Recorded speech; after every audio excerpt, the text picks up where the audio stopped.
Welcome everyone. Welcome my young professionals. Welcome my panelists. Welcome and good evening to everyone. So I want to start by saying hello. My name is AJ Lotharp. I'm going to be the moderator for today's panel. I'm coming to you from Madison, Wisconsin by way of CUNA Mutual Group.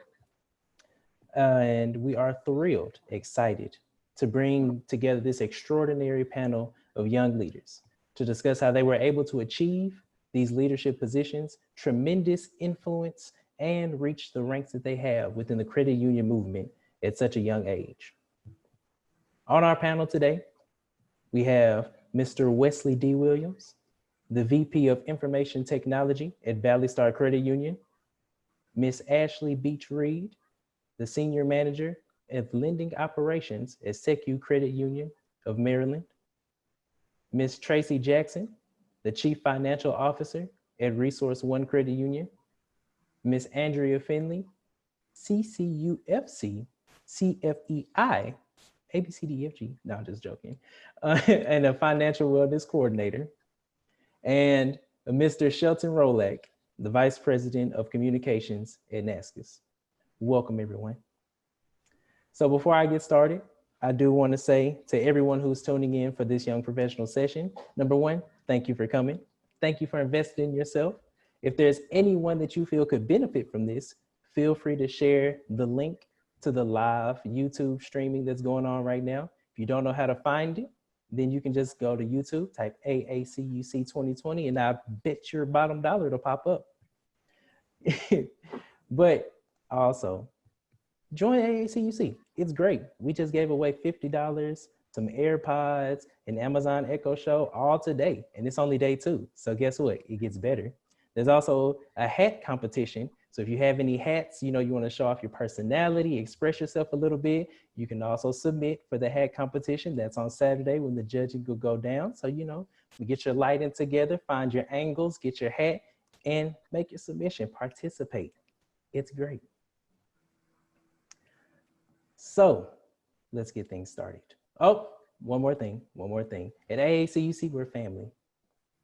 And I love my family, and I like to know where my family is. So if you feel comfortable, go ahead and let us know in the chats where you're tuning in from, whether that be the great state, which is Texas, born and raised. If you are on the far West Coast, California, the far East Coast in New York, wherever you are, wherever you're tuning in, let us know in the comments down below. Let us know the chats. And if you end up going to the YouTube, make sure you subscribe to AACUC 2020 so you can get all the updates and the latest content.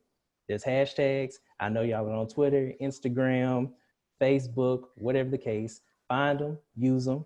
AACUC, AACUC 2020, CTC 2020, hashtag change. There's a million. You'll find them, use them. But let's get into this. So I want to start by asking you a question, and I don't want things to be too solemn. So, when things change, when there's a passing, rather, you go to the upper room, okay? You go where the golden pearly gates are, and you experience greatness. So don't be too sad or solemn with said topic. But with the recent passing of Mr. John Lewis, and he's reminded us of how many of our historic leaders were at a lot of pivotal points in history, marching across bridges in Selma, being hosed down in the streets, etc. And then rising to be senators and rising to these great positions of power and influence, and with this happening, as a young leader, for my panelists here, how have you assured that your voice is heard regardless of your age? And I want to start with my good friend, Miss Tracy Jackson. Let's start with you. I know you was going to pick me. Hello, everyone. So what I'd like to think about is something that I keep at top of my mind is sticking to the facts and keeping the emotions out of it. I follow Kenny Burns on IG, so I saw that he had that on his wall in his office. And I'm like, you know what? I'm going to put that in my office.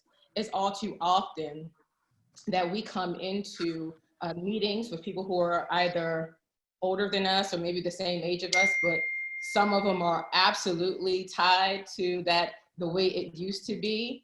And sometimes you're not really able to be heard. And so sticking to the facts helps you to get your point across. You know, no one can take anything away from you as long as you stick to that.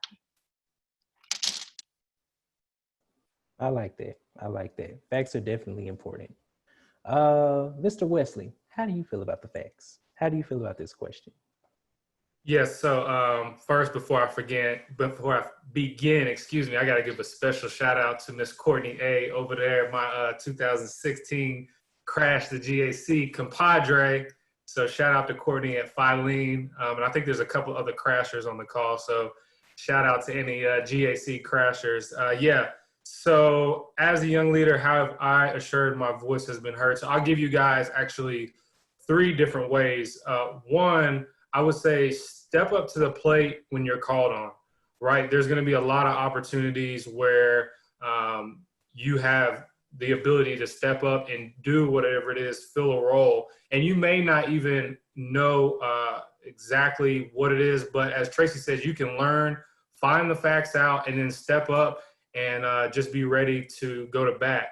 I'd say number two, when you see something, say something. And y'all have heard that quote before, but what I mean is there's a lot going on in the world right now. And I think sometimes as young leaders, we feel like we may need to kind of have a backseat voice, if you will, and wait for someone else to step up and voice their opinion. And then we say, oh yeah, you know what? I like that. I'm going to go with that. Well, I would encourage you guys, if you see something, if you have a thought, I mean, as Tracy said, make sure you have the facts, but then say something about it. Be that leader, because I guarantee you there are going to be others who are going to enjoy or who can relate to what you have to say, and you know they're going to view your point as leading. And then lastly, I would say a key way in your roles where you can find your voice or have your voice be heard is look around you, find where there's inefficiencies, find where there's problems, but don't just find them, also figure out the solution. And then come to the table, whether that's to your manager, to leaders or others outside of your institution, and say, hey, I see this problem, I see this inefficiency, and here's the solution that I'm suggesting. And I guarantee you, when you do that, one or all of those things, your voice will be heard. I would encourage you all to jump on discussion boards if you're not. LinkedIn is important. Have these conversations where you can at your institutions on social media. I like that. I like that. I like that. There's a and I don't want to misquote you, but almost a sense of responsibility. You know, even though you are young, then you still have a voice. You still in those opportunities, you know, to use your voice and to speak to those different things that you need to have seen, or, you know, different changes that are going on and whatnot. So I definitely like that. I definitely like that. Miss Ashley, you know, if anybody's been to AACUC, you know, we know who you are. We know somewhat of what you've done. We recognize you and everything like that.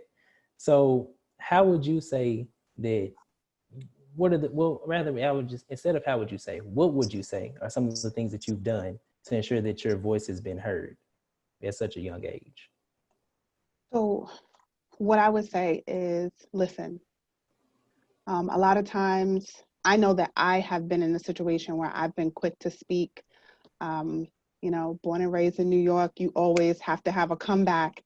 And one of the things that I've run into now is I need to take opportunity to really listen to what someone is trying to share with me. Making sure that once I listen and I engage that person and I am spending time to understand them, then I'm in a situation where I can then share my thoughts and share my recommendations. And they're coming to me now to share what they have on their plate or what's going on. So I find that if you listen, you'll be in a situation where people are going to want to return that favor. So. I like that. I like that. Returning the favor. So, you know, almost putting in what you want to get out of it. You know, that makes a lot of sense. Mr. Rolak, Mr. Shelton, my guy. What's good, bro? What you have for me on this topic here? So, how do I make sure my voice is being heard is by maintaining my authenticity and my integrity, right? So, if you're authentic and if you maintain your integrity, people are more prone to listen to you.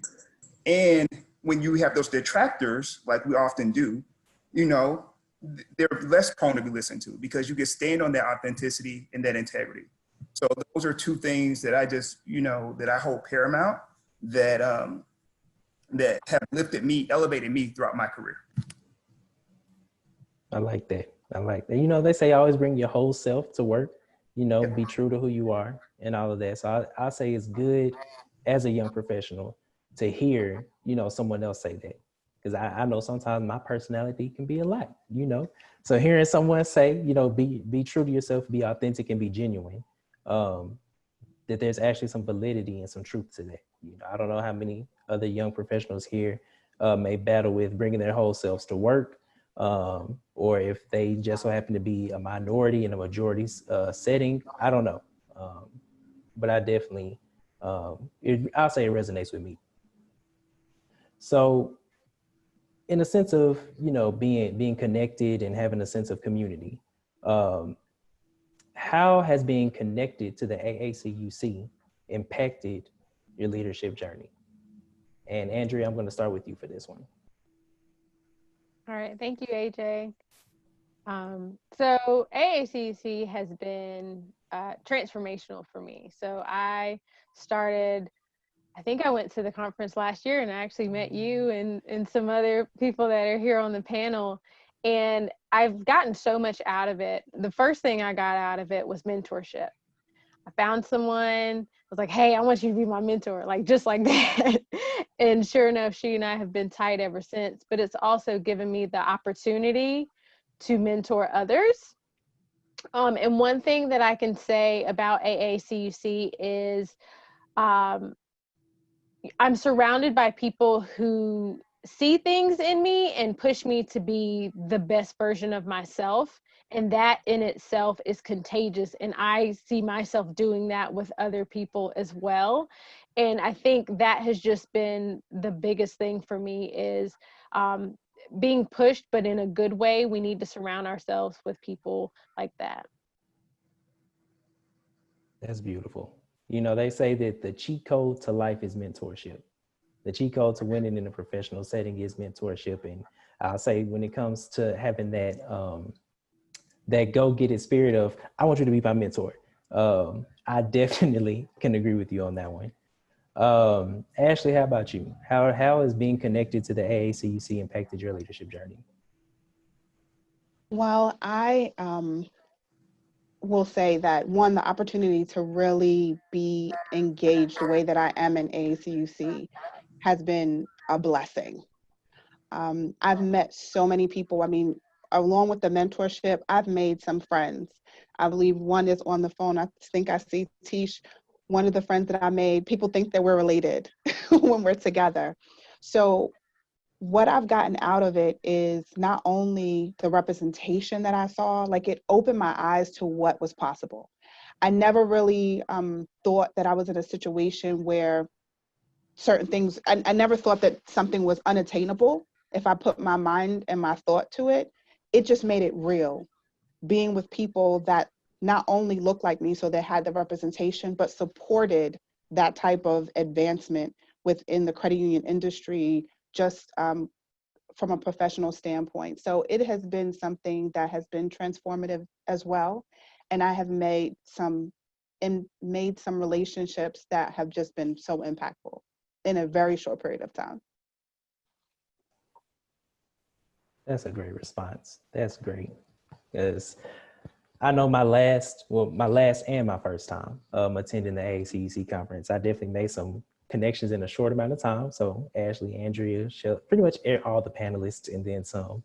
So definitely making meaningful connections in a short amount of time. I can definitely see that. So Tracy, seeing as you've made it to C-suite, you're the CFO, and that you're still connected to the AACUC, how have you used that connection to help others along their leadership journey? Well, I have to tell you, I've been a part of ACUC since 2007 officially, but 2006 is when I got my first exposure. And I've been around so many wonderful leaders who have pulled me through doors that I never imagined I would be in. I have my job today because of just that network of that. And I feel like it's my duty to make sure that my team, that the people I meet, like yourself and others, to help them along the way, pull them through, pour into them like the leaders have done for me, because I would not be in the C-suite at my age if it had not been for them. And I appreciate all the pulling you've done. That's why I say, you're my auntie. We family. I moved over to Texas for you. Exactly. I'm gonna have to get down and we're gonna get some barbecue. That's what we're gonna do. So Wesley, you're running things in the IT department, you're VP, you're making great things happen. So how has, I guess, both sides, because you're still rising, you're on your way to presidency if that's what you so choose to achieve. And you're still at the VP level, and I'm assuming that you're still learning things here and there. So how would you say that the pull has been for you from learning from leaders, and also the pulling that you've done to help younger professionals? Wow, that's a lot. Let me just first say I appreciate you, AJ, for speaking that presidency into existence there. So I'll just go ahead and take that out of the atmosphere there. So yeah, as a VP, especially in IT, I'm always learning, right? People constantly say, Wes, wow, like you must be like smart and amazing, this and that. And I'm like, well, realistically, I feel like I'm less and less smart every day because, as all of you know on the call, technology is ever changing, right? So I think someone said this earlier, but it's a constant learning for me, a constant shaping of not only in a technology sense, but who I am as a person and as a leader. And so having mentors, having coaches is just invaluable, and something I would encourage everyone on the call. If you don't have those two things, notice I said mentor and a coach, right? A mentor is someone who is possibly in a role that you aspire to go to, or a role that is higher than yours and you would like for them to pour into you. You need to connect with those people, especially at your institutions. And second, you got to have a coach. This is something, I wish I would have done more of, but a coach is someone who's it's like in basketball, right? You have a coach of a team who's pouring into you as an individual, showing you how to use your strengths to best play with the other players. And it's the same thing in our professional lives, right? We need that coach. And so those are two things that I definitely would encourage everyone on the call to get if you don't have it. And really the question of how am I pulling people up? Really, it's what we see going on here in AACUC. And that is, when given an opportunity to lead, I always try to find others who can step up to the plate and give them that opportunity, right? So for example, we have a men's chat that's going on after this call. And it would have been very easy for me to say, hey, you know what? I'm going to just run the men's chat every day. I'll speak, do my thing.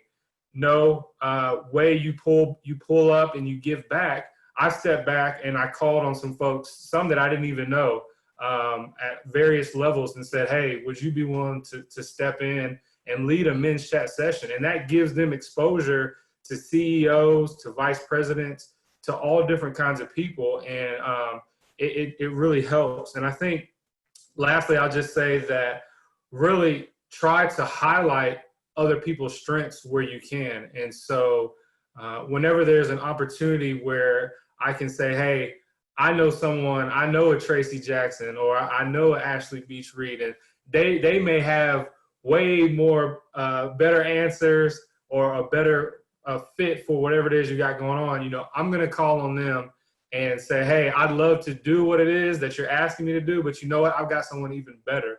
And it goes back to that first question you asked me of just how do we make our voice heard is when those opportunities come, you step up to the plate and you swing for the fences. So that would be what I'd say there. I like that. So coaching, being able to give space to allow people to shine and, highlight what they're good at, while also taking on tasks where you can give people that space, to show off their own skills and their own talents. So since we're talking about coaching and basketball, Mr. Peloton, Mr. Shelton, Mr. Rolek, my guy. So let me ask you something. You have a trainer, right? Yes. Workout. Okay.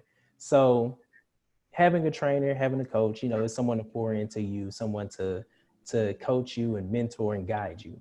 So in a professional world, in a professional setting, how do you go about asking for a coach, or how do you approach asking someone to guide you in these different spaces? That's a really good question. And thank you for asking it, because for me, it's all about organic relationships. I'm not one to just seek out people, just because it sounds good. It has to be an organic relationship, someone that really inspires you. The people that have coached me along in my career are like really dynamic individuals, like who have, some of them are professional coaches and others are just like people in the industry. But it was important for me to identify a coach and / mentor, because I recognize my limitations, right? That's why I have a trainer. That's why I have a dentist. If I could pull my own teeth, I wouldn't need a dentist. If I could clean my own teeth, I wouldn't need a dentist. But you got to seek out experts, right? Recognizing my limitations, like seeking out, words of wisdom from other people. There are so many people around you, especially in this space, who have so many different skills, right? Who have so many different offerings and like gems that they can like impart upon you. So it's always been incumbent upon me to kind of seek them out to gather that information. I think that makes me a lot stronger. And also to piggyback off Wesley's point, like the mentorship, I'm a big advocate for identifying a mentor, right? Like mentors in every facet of life. Mentor helped me buy my house. Mentor helped me sell my house, right? And I also look for mentors who are younger than me, because they offer a different perspective, right? Like, so sometimes as we, our friend group kind of ages with us and we kind of like, in that same space. So someone younger brings a different perspective. So I welcome the opportunity to connect with folks that are different from me, but still have information and value add. So.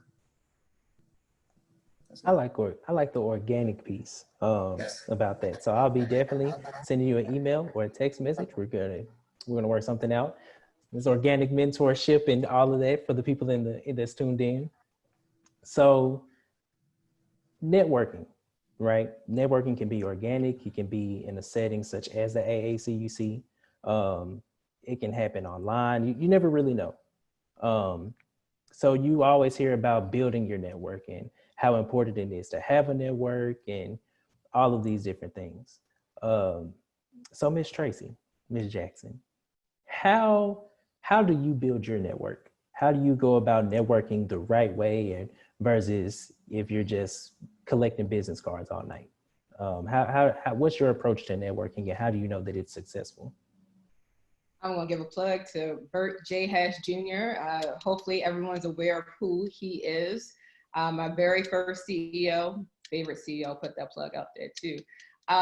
But his motto was that we were to go to conferences, seminars, or whatever, and we could not sit next to anyone we knew, which back then was pretty nerve-wracking for me. That took me completely out of my comfort zone, that I could not sit next to anyone I already knew.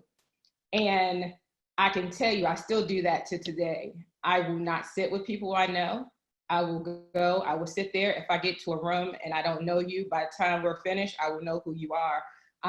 It gives you the opportunity to sit there and get to know that person and find the commonalities. And then you make a lifelong, network out of that, just to be able to have someone you can call on, a Shelton, a Wesley. I might have an IT question. Actually, a great example would be talking with Ashley last year at the conference. I had to approve some loans. I was in and out of the meeting. I was like, Ashley, I need to talk to you about this, right? Just to get a second, opinion. And so those are the meaningful ways of just kind of, for me, to do that, is to sit next to somebody I don't know and spark up a conversation. Commonalities. That's nice. That's real nice. So Andrea, I remember when I met you last year, I was outside of the hotel and I was looking for one of those Uber scooters. I was gonna go for a tour around Charlotte, and I don't think it was working at the time. But Andrea, she was thinking about moving to Madison. If I'm not being put too much information out there. And so she knew that I was working at CUNA Mutual and whatnot. And so that was a commonality, that sparked a conversation. So Andrea, moving on to you. Yeah. How, with that take that I'm assuming that that's, generally how you go about networking or meeting people, you find something to talk about and it branches from there. So how do you know when you successfully made a connection versus just one of those high and by type things and then you never talk to the person again? So my approach for networking is definitely kind of like you said, like our story, as far as everyone has something, at least one thing in common. It might take more work to figure out what that one thing is. And when networking, I don't immediately start with, well, what do you do? Right? Because it's, it's cut and dry. Those type of conversations that start like that will often end with the hi and bye, and you don't have a real connection. Versus just and Stacy and Letitia's session last night really made me think about this, is we're human first. And so try to find that human connection, and you never know what that may blossom into later on. So definitely that's my approach, if you will. And then another thing is starting with, go into it not seeking to receive something, but seeking to give. So what can I possibly give? Who can I possibly connect this person with that they may need to know? A lot of times I'm just the bridge for people, and I'm like, hey, I know you, but they've gone on to make deeper connections or have a mentorship with someone else. So if we all just kind of go into it as, what can I give? Then eventually we'll all be taken care of. Okay, giving. I like that. Giving. Not receiving, not taking, but giving.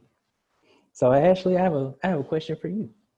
So last year at the conference, you were pretty much over the whole young professional experience. You were the go-to. When I saw you, I was like, hey, Madam President, how are you? I want to do what you're doing, all of these different things. But not speaking from my point of view, but more so from your point of view, being in that position of young professional president, experiential leader, whatever you would like to call it. So say someone was trying to have a conversation with you, or you're trying to get to know someone and they're either getting hung up on your title and trying to see what you can do for them, or when you're trying to get to know someone and you can't necessarily find a commonality, like it's kind of awkward, maybe they're not opening up. Like, how do you handle those conversations? So one, we talked about before, my goal is to really listen, right? Get to know the person, what their passions are, what their desires are. Rarely do I start with speaking about myself. And on top of it, some people will not agree with this, but I am a classified introvert. So it takes work for me to be in a situation where I'm really doing like large groups of people. I really like intimate connections. So if I find I'm in a situation where I'm not able to connect with the person from a professional standpoint, there is always something, whether it's me looking at what they have on or certain things, maybe what type of phone they have, if they're an Android person versus iPhone, right? Having those type of things, but really just make it about them. If I find that someone is in a situation where they're just really looking for what they can get from me or what I potentially can give them, I really like what Andrea said. I'm in a situation where if I have something to give, like I operate and I live my life with an open hand policy, right? So if your hand is clenched, then nothing can come in, right? And nothing can go out. But I really want to be at a situation where I'm able to give as well as receive. So I operate from that space always. So that's kind of how I would approach that. I don't necessarily feel like, oh, someone's trying to steal my light. My light is there. It's going to shine regardless. You can't take it away from me. And if I find that it's become difficult to connect with someone, I do like for there to be genuineness. So I just do my best to really understand them and who they are. Genuine. I think I heard that from someone else before. Someone with a balder head might have brought up being genuine. But no, that's really good. That's really good. And finding out about someone and all of that, it kind of reminds me of this place called Filene. Like, I don't know how many people here are familiar with Filene, but Filene, they do some great research. They look into a lot of different things, a lot of different topics, and they want to expound on whatever that topic is to really develop an understanding and a space where people can get understanding on whatever said topic is. So we have someone here with us from Filene, Miss Courtney. Miss Courtney, go ahead. You want to say hey to the people? Let them know you're here. Hi, everyone. Happy to be here. We're happy to have you. So I have a question for you. Yes. So what would you say is one of the biggest barriers or roadblocks as a young professional? And how have you overcame those barriers? Oh gosh, that is an excellent question. And I think the biggest challenge comes to whether or not you are going to control your environment or if you're going to let someone else control your environment. And so basically what I mean by that is if you have a plan, something that you want to accomplish, and you go to your boss, a leader, a mentor, or coach, and you don't really feel like you're getting the support that you need, sometimes you need to be your biggest cheerleader. And you need to really do some of that work yourself, because no one is going to be your cheerleader if you're not. So I feel like that is something that, as I've gone through my career, from the credit union to Filene, it always hasn't been super smooth. And the only thing that I can rely back to is my own determination to get where I want to go, and finding the resources that I need that are going to help me get there. That's nice. That's really, really nice.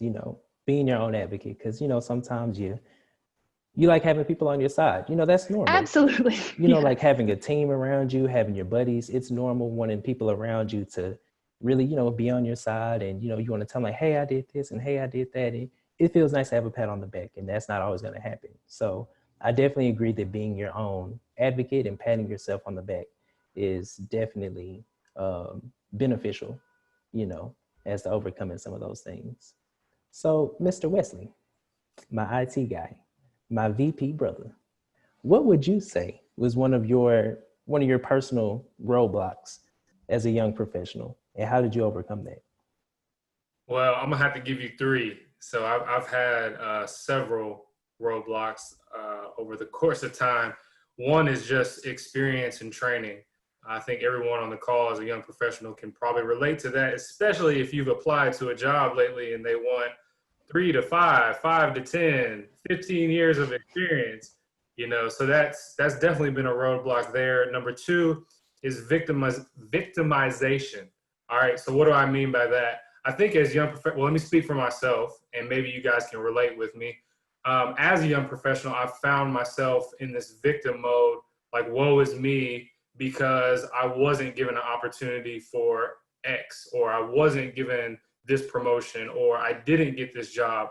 And so I began to feel like a victim and start really, in my mind, making excuses. And you can get yourself in a bad place. I've gotten myself in a bad place mentally by becoming a victim, because like Courtney said, if I'm letting someone else control my environment, it's very easy to become a victim. So that's a roadblock. And the third one I'll give you is purpose and passion.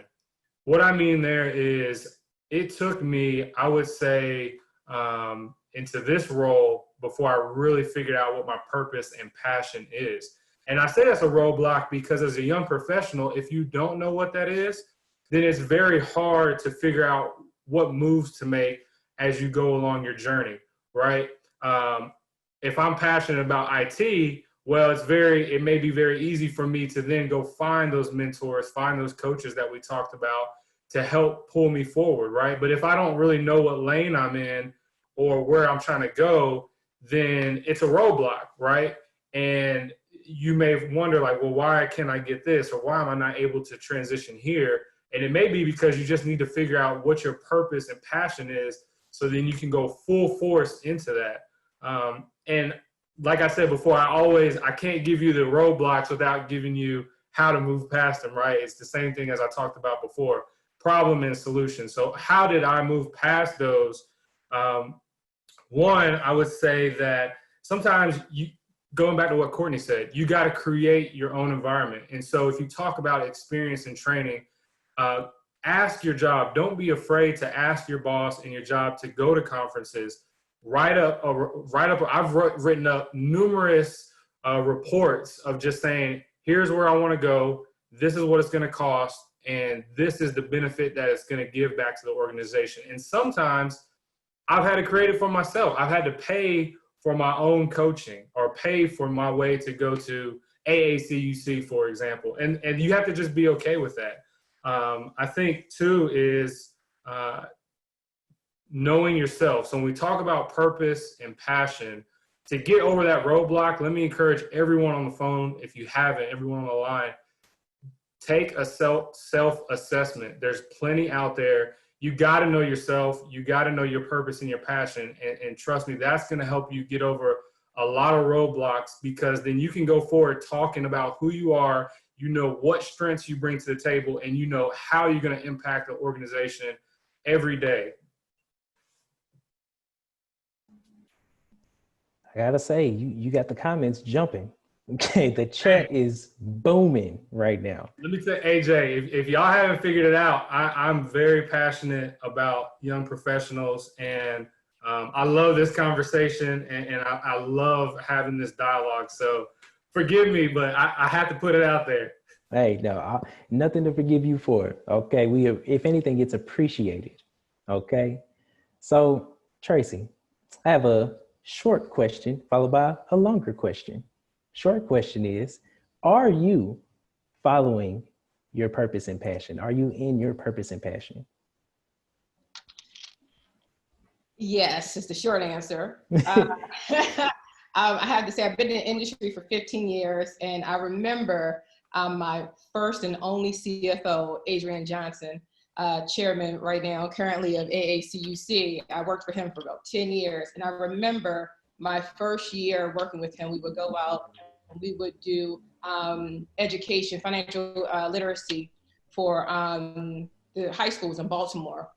Any Baltimoreans on the chat? What's up? So I gotta plug my city. So, and he said to me as we were walking into one of the schools, he said, I see you one day being a CFO. I knew from the moment I heard that man speak and introduce himself and talk about the economy, that was my passion. That's what I wanted to do. And that's what I wanted to be. And I'm here. Okay. So, and I know, you just finished undergrad a few years ago, Yeah. And so when you graduated, right, you got your degree, you walked across the stage and you entered into this professional lifestyle. What steps did you take to try to find your purpose and your passion? Were you already in it? Like, were you one of those people who were like little, it's like, I'm going to do finance.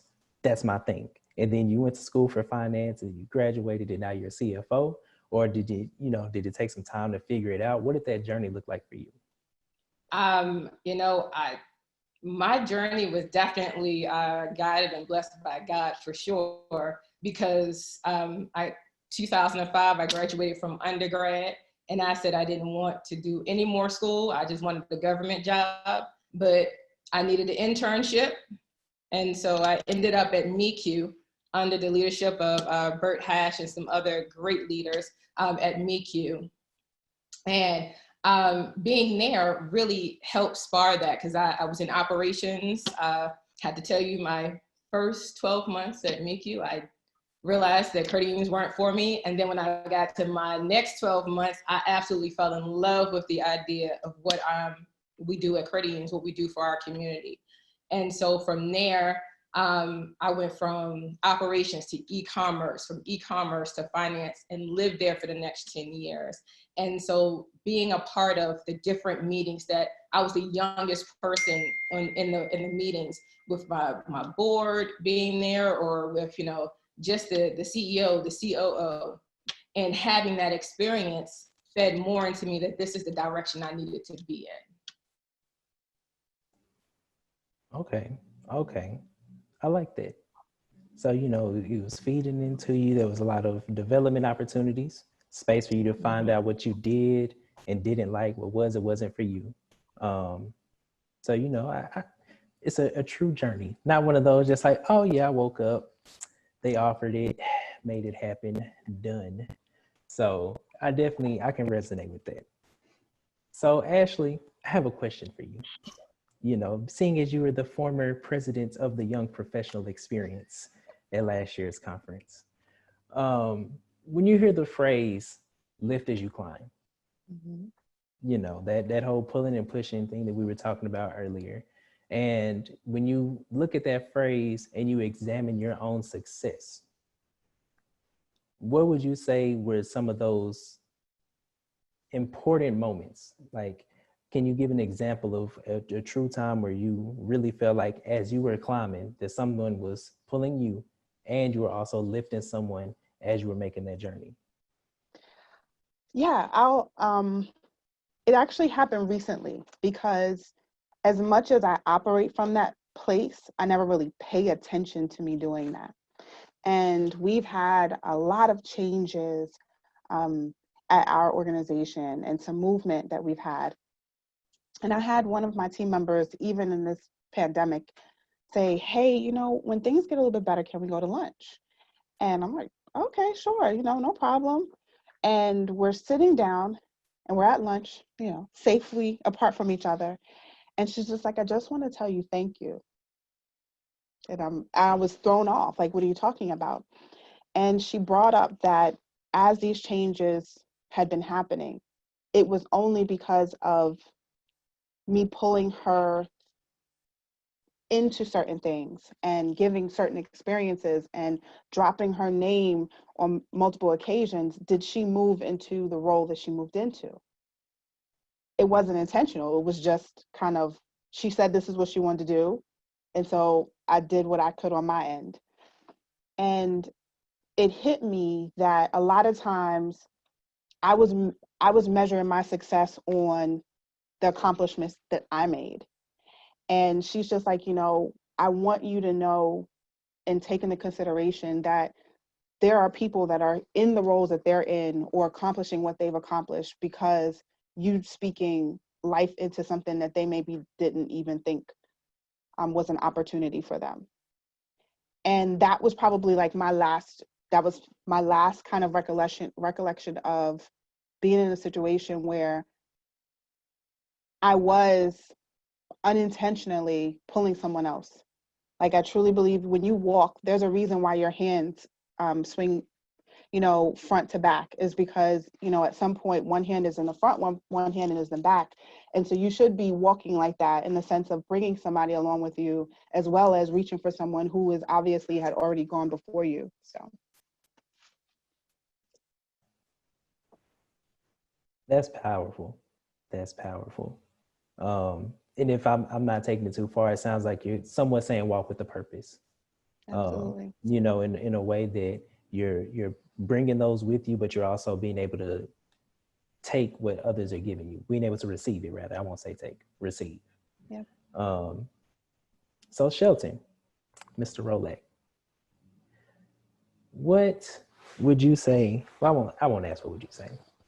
So we're talking about a lot of cycles here, a cycle of pulling, a cycle of pushing, a cycle of being there for other people, and being available in the sense of receiving things and giving things. So if you could go back 5 years ago, what advice would you give yourself? Yeah, I would.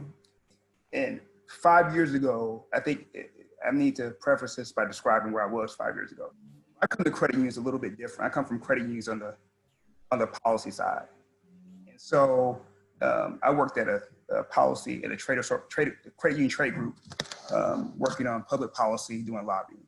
And if I could go back 5 years ago, I was the only Black person in the room a lot of times, right? Only Black person in the room at work, only Black person in the room when I went to meetings. And it was just a space where I just felt almost very unsafe. Yeah. And that's fair to say that I felt very unsafe. I felt very exposed. And I felt the need to assimilate and accommodate to get to the next space. And while doing that, I was stalling myself. I was blocking myself. So I made a quick turn, got involved with this group, made a quick turn and became my authentic self, right? Showed up as Shelton, right? Not showed up as what the organization needed Shelton to be. Of course, professional-wise, I was what the organization needed me to be, but showed up as truly myself. And so that's the advice I would give myself 5 years ago, is to definitely be authentic. And I think that, like, through that authenticity, that strengthens your character, right? And so your character is what you have at the end of the day. Your reputation is what you have at the end of the day. And so when people know that you're authentic and that you have character and a good moral standing, then that carries you a lot farther than trying to assimilate and accommodate your way through. And so that's what I would tell myself. In order to truly, truly get to the space you want to be, you got to be yourself, because people can see through your mess, right? They can see when you're not, right? So just be yourself and everything else will fall into place. Authenticity. The man said it. Yes. Authenticity. Be yourself. Be your whole self. Whole self. Because, not only from a professional standpoint, as Shelton said, he was hindering himself almost by trying to assimilate. But I'm sure that even from like a mental health standpoint, from an emotional health standpoint, that did a lot for you once you started walking in your own footsteps, as opposed to trying to be whom you thought they wanted you to be. Exactly. And especially, with the incidents, the racial incidents that happened in May, I could not, and I do communication. So what I do, my voice speaks for my organization. So I try to be very careful with my words, careful on social media, LinkedIn, everything like that. So I have a very, when I'm thinking, when I'm talking, even on this panel, I'm thinking about representing my organization, representing my CEO. That's very important to me. But at that point, when that happened, that forced me to break that shell and truly start to express how I felt, like in this country, how I felt at work about various things. And I was pleasantly surprised at how welcoming my organization was, how welcoming my CEO was to those thoughts, how welcoming in fact the credit union community has been to those thoughts. So authenticity wins the day again. Thank you. I appreciate it. So Courtney, I have a quick question and then I have a longer question for you. So quick question is, in your current role, how long have you served in this role? This role, I started officially in, November of 2019. Okay. So a little new, still adjusting. Yep. I've been at Filene for just over 2.5 years though. So I've done a few different things at the organization. Okay. So Filene for about 2.5, current role coming up on a year, you know. So if you could go back, we'll say 3 years, a little bit before you came to Filene, what advice would you give to yourself? Oh, that's an excellent question. I was moving at the time from Southern California to Madison, Wisconsin to take the job at Filene just around this time last year, just starting to. So I think some advice that I would give myself is to stay more connected with my friends and family back home. That's been a real challenge since I've moved across the country, learning a new role and just kind of diving into the industry in a whole different way, having worked at a credit union previously for almost 7 years. I think I did myself a disservice by not staying connected. And I think I could have stayed slightly more grounded, as well as felt a little more human throughout the process, which was pretty hard to do when you're transitioning from working in a contact center, and then it's like, okay, now you travel 75% of your day.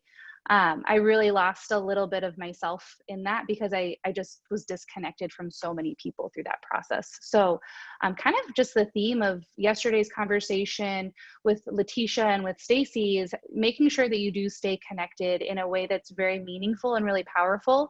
And through the pandemic, that's actually a shift that I've started to make as well. Okay.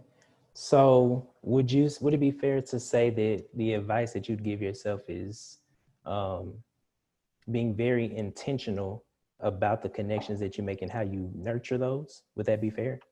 Yeah, you said it better than I did. Well, no, I'm just trying to make sure, I get an understanding. No, that's perfect. Cool.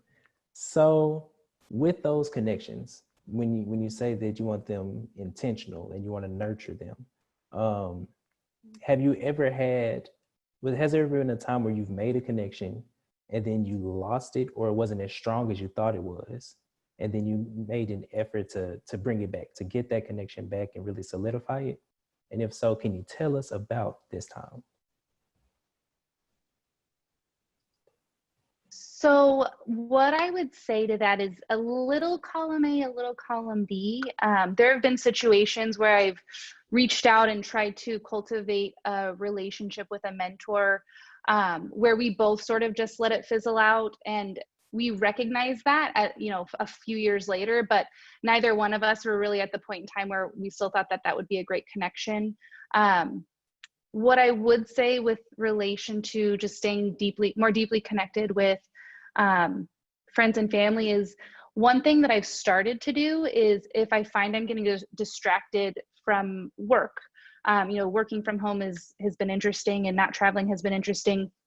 Instead of just picking up my phone and doing something like going to social media, what I try to do is actually pick up the phone and reach out to someone that I know very specifically. And then the other thing that I've also been doing is, if someone reaches out to ask me for a question, I'll actually just send them back my calendar and say, hey, just pick a time on my calendar and we'll just have a phone call. And I've done that with a few people on this conference. And honestly, that's just really helped to rejuvenate me in general. And it's helped me create new connections and even deeper connections with some of those people, just by setting up a phone call. And it could be as quick as 15 minutes. And sometimes it's gone over much longer than 15 minutes. So that would be my advice. That's some really sound advice. That's some really good advice, because I've definitely had connections where I was just like, well, haven't talked to him in a while. Yes, I'll I don't know, do something else. So I mean, and sometimes just calling that out is like, man, I'm sorry I let this go, and sort of take ownership of that. And I think that people are just more receptive to that too, because then again, you have some common ground to work up from as well. I agree. So before I open this up for Q&A, any of my panelists, is there anything that you want to revisit?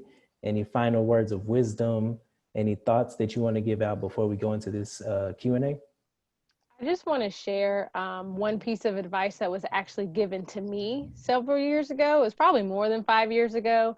It was back when I was working at a bank, and I was helping an older Black lady. She was so sweet, and I literally only had one interaction with her, but it was so powerful that I wrote down what she told me, and I still have that shredded piece of paper in my collection box, if you will.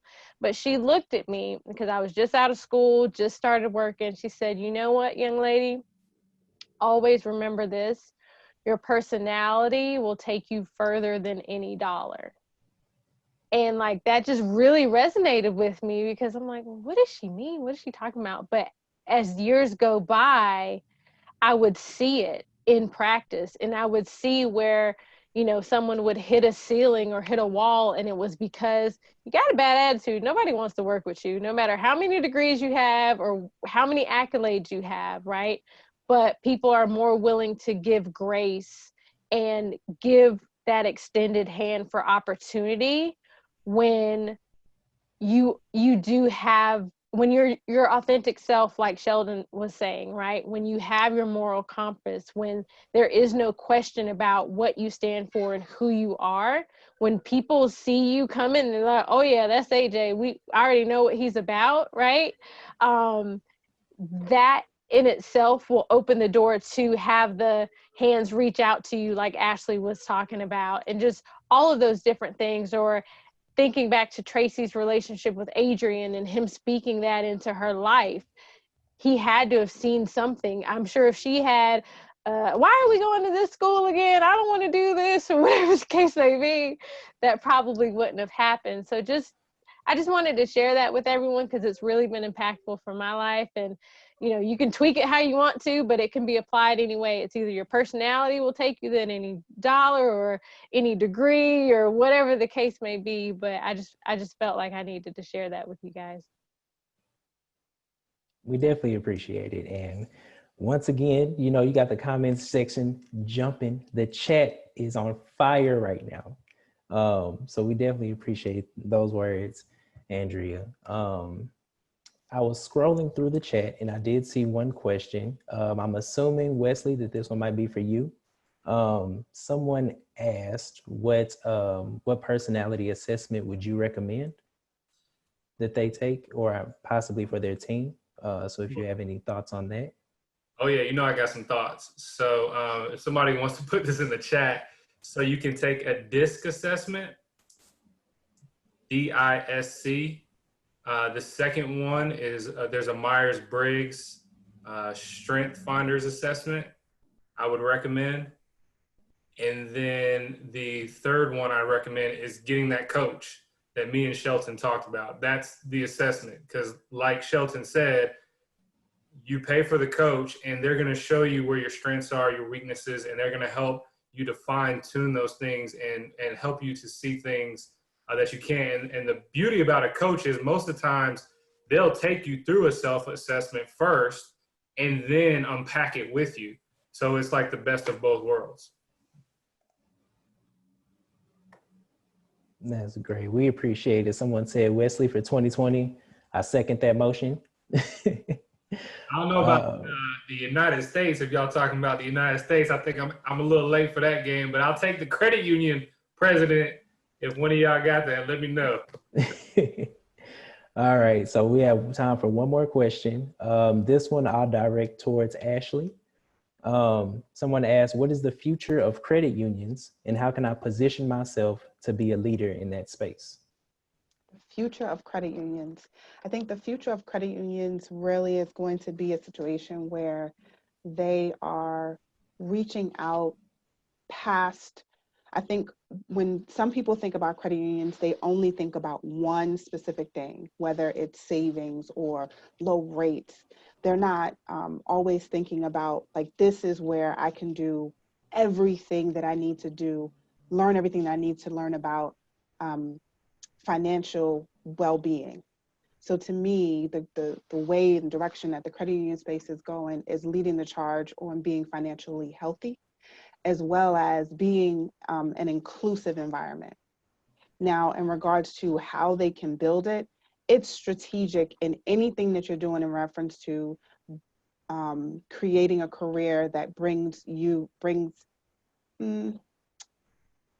really just shows your value, right? Because your value is there. It's just a matter of what you want to show on the outside.